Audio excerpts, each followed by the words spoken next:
जी, अस्सलाम वालेकुम। मेरा नाम मोहम्मद बिलाल शकील है और मैं स्टडी अब्रॉड से रिलेटेड कंसल्टेंसी सर्विसेज प्रोवाइड करता हूँ। इस वीडियो में मैं आपको बताऊँगा कि Italy study intake scholarship intake 2026 के लिए हम कैसे तैयारी करें और वो कब स्टार्ट होगी और उसके लिए कौन कौन से डॉक्यूमेंट्स चाहिए और उसको आप कैसे विन कर सकते हैं। वीडियो को अंत तक लाजमी देखिएगा। अगर अभी तक आपने मेरा चैनल सब्सक्राइब नहीं किया तो उसे भी सब्सक्राइब करें। इटली की बात करें तो इटली एक ऐसा कंट्री है कि जो यूरोप में आता है और यूरोप में भी शेंजन जोन में आता है।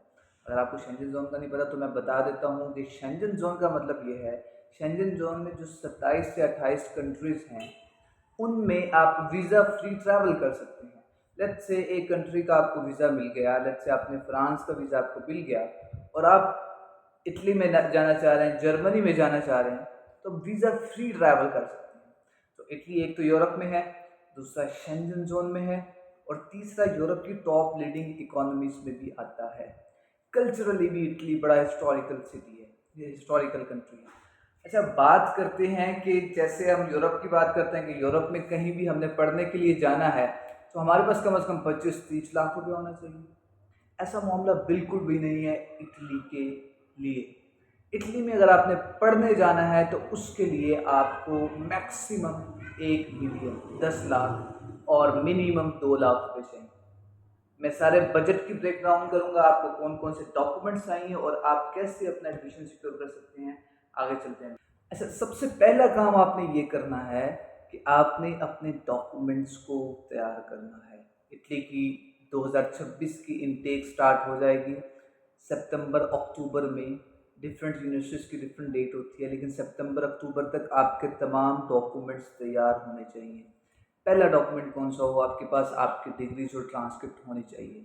मैं प्रेफर करूंगा कि आपके पास ट्रांसक्रिप्ट के साथ डिग्री भी हो और अगर सिर्फ ट्रांसक्रिप्ट है अप्लाई करते वक्त तो वो भी चलेगा, कोई इतना मसला नहीं है, लेकिन डिग्री को लाजमी निकलवा लीजिएगा। उसके बाद आपके पास 1 या 2 रिकमेंडेशन लेटर होना चाहिए। अब रिकमेंडेशन लेटर क्या होता है उसके लिए अलग वीडियो बनाऊंगा, वो आप कैसे बना सकते हैं। ब्रीफली इतना बता दूं कि वो आप जिस यूनिवर्सिटी से आपने प्रीवियस एजुकेशन हासिल की है, अपने डिपार्टमेंट के कुछ प्रोफेसर से आप 1 या 2 रिकमेंडेशन लेटर बनवाएंगे कि ये वो आपको रिकमेंड करेंगे हायर एजुकेशन के लिए। उसका फॉर्मेट वगैरह मैं दे दूंगा, वीडियो बना दूंगा। अच्छा, डिग्रीज होगी, रिकमेंडेशन लेटर हो गया और इंग्लिश प्रोफिशिएंसी सर्टिफिकेट। मैं हमेशा रिकमेंड करता हूँ कि अगर आपने इटली के लिए अप्लाई कर रहे हैं या आपने इटली में जाना है स्कॉलरशिप की बेस पे, तो आप इंग्लिश प्रोफिशिएंसी सर्टिफिकेट तो आपके पास होता है, यूनिवर्सिटी प्रोवाइड कर देती है, लेकिन आप आइट्स करें। अब बच्चों को आइट्स बड़ा मुश्किल लगता है, बड़ा मुश्किल लगता है। हालांकि इसमें इतनी गेम कोई नहीं, जिसने बैचलर्स किया हुआ है या मास्टर्स किया हुआ है उसके लिए आइट्स मैक्सिमम 2 से 3 हफ्तों की गेम है, इससे ज़्यादा की गेम नहीं। इंग्लिश प्रोफिशिएंसी सर्टिफिकेट, लेकिन मैं प्रेफर ये करूँगा कि आपके पास आइट्स होना चाहिए, क्योंकि अगर इंग्लिश प्रोफिशिएंसी सर्टिफिकेट पे आपका एडमिशन हो गया और आपके पास आइट्स हुआ एम्बेसी में दिखाने के लिए, तो एम्बेसी में जो आपकी वीज़ा रेशो होगी वो बहुत ज़्यादा हो जाएगी।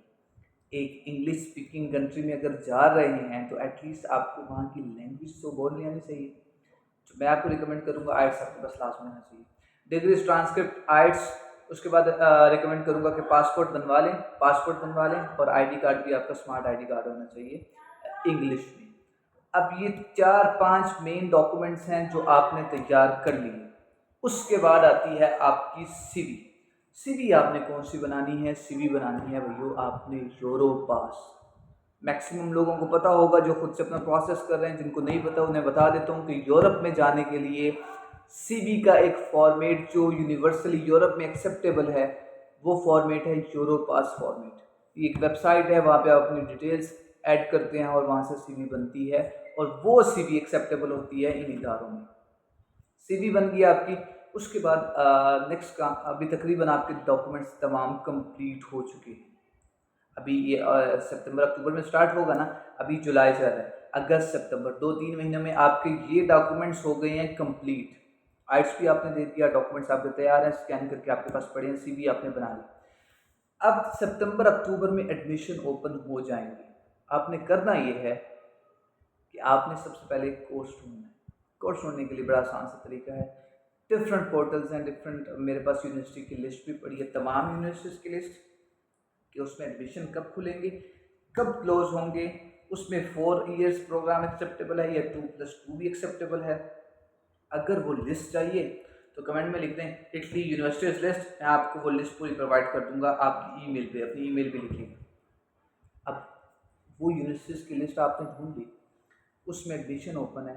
अभी इंटरेस्टिंग बात ये है कि मैं आपको रिकमेंड करूंगा कि आप एटलीस्ट 5 यूनिवर्सिटीज़ में अप्लाई करें, जिसमें 3 यूनिवर्सिटीज़ ऐसी हों जिनकी एप्लीकेशन फ़ीस हो, 2 यूनिवर्सिटीज़ ऐसी हों जिनकी एप्लीकेशन फ़ीस ना हो। मैं रिकमेंड ये करूंगा अगर आप कर सकते हैं तो 5 के 5 यूनिवर्सिटीज़ में करें जिनमें एप्लीकेशन फ़ीस है, लेकिन अगर आप इतना नहीं कर सकते तो 3 यूनिवर्सिटीज़ एटलीस्ट होनी चाहिए जिसमें एप्लीकेशन फ़ीस आपकी हो और आप उसमें अप्लाई करें। 2 यूनिवर्सिटीज़ ऐसी होनी चाहिए जिसमें एप्लीकेशन फ़ीस की ज़रूरत कोई नहीं, ठीक है। अब एप्लीकेशन फ़ीस भी अब इसमें आपको डिफरेंस बता देता हूँ कि एप्लीकेशन फ़ीस कितनी होती है, क्या होती है। इटली में यूनिवर्सिटीज़ में अप्लाई करने के लिए आपकी मिनिमम एप्लीकेशन फ़ी होती है 10 यूरोज़, और मैं आपको रिकमेंड करूँगा मैक्सिमम आप जिस यूनिवर्सिटी में अप्लाई करें उसकी 30 यूरो एप्लीकेशन फ़ीस होनी चाहिए। इससे ज़्यादा मेहनत है, 50 यूरोज़ भी होती है, 75 यूरोज़ भी होती है। अब आपने यूनिवर्सिटीज़ शॉर्ट लिस्ट कर ली, 5 यूनिवर्सिटीज़ हैं, 3 जिनमें एप्लीकेशन फ़ीस है, 2 जिनमें एप्लीकेशन फ़ीस नहीं है, ठीक है, 5 यूनिवर्सिटीज़ होगी। अब उसमें आपने एप्लीकेशंस कर दी, एप्लीकेशंस के लिए एक डॉक्यूमेंट आपको मज़ीद बनाना पड़ेगा, बाकी डॉक्यूमेंट्स तो आपके पास तैयार हैं। एक डॉक्यूमेंट आपको बनाना पड़ेगा, वो होती है SOP या समटाइम्स लेटर ऑफ मोटिवेशन। वो आप कोर्स के अकॉर्डिंग बनाते हैं, अगर आपको वो नहीं पता वो कैसे बनाते हैं तो वो भी मुझे बताएं, रब्ता करें मुझसे, मैं आपको गाइड करता हूँ कि SOP लेटर ऑफ मोटिवेशन कैसे बनाते हैं। सिर्फ एक मज़ीद डॉक्यूमेंट चाहिए होगा अप्लाई करते हुए, वो SOP या लेटर ऑफ मोटिवेशन, बाकी आपके डॉक्यूमेंट तकरीबन तैयार हैं सारे के सारे। अप्लाई कर देते हैं आप इटली यूनिवर्सिटीज़ में। अब अप्लाई हो गया, डॉक्यूमेंट्स पूरे हो गए, अब क्या करना है?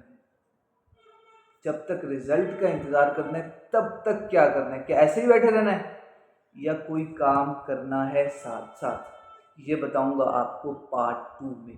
अभी तक मैंने आपको बता दिया कि आपने डॉक्यूमेंट्स क्या क्या प्रिपेयर करने हैं, यूनिवर्सिटीज़ में कैसे अप्लाई करना है, यूनिवर्सिटीज़ की भी डिटेल बताऊंगा कि किस किस में आप कैसे अप्लाई कर सकते हैं, लेकिन ब्रीफली बता रहा हूँ। अब एप्लीकेशन हो गई यूनिवर्सिटी में, अब अगला काम ये है कि अब आपने क्या करना है रिजल्ट के इंतज़ार तक, वो बताऊंगा नेक्स्ट वीडियो में। अगर आपको वीडियो अच्छी लगी और आपको लगा कि आपके लिए रोड मैप क्लियर हो चुका है, वीडियो को लाइक तो करो यार, और कमेंट सेक्शन में बताओ कि इटली जाते हुए आपको सबसे बड़ी प्रॉब्लम क्या आ रही है। हम मिल के आपकी प्रॉब्लम का सोल्यूशन ढूंढेंगे। Will see you in part 2।